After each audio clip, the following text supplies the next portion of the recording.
দাদু কেমন লাগছে? সেটা ভাঙা লাগছে দাদু ভাই, টেপো টেপো। আচ্ছা ঠিক আছে।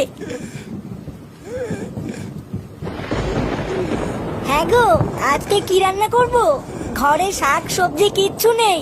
ভোদার বাল আমার লেওড়াটা ছিঁড়ে নিয়ে কি রান্না করে গিয়ে মারা দেখছি আমার মাজার গা মারা হয়ে গেছে, আর মাগি শুধু গেলার ধান্দা করছে। এইসব তুমি কি উল্টো পাল্টা কথা বলছো? তোমার মাজায় লেগেছে বলে আমি গেলার ধান্দা করছি? ভোদার নাটক মারাচ্ছে। চোদনা যেটা সত্যি সেটাই তো বলেছি, এখানে তো মারানোর কি আছে? যাও তো বলে যাও, ঘরে শাক সবজি নেই, এবার গাল মারি খাও গিয়ে। বালগুলো সব আবার পুঙা মারার জন্য কপাল এসে জুটেছে।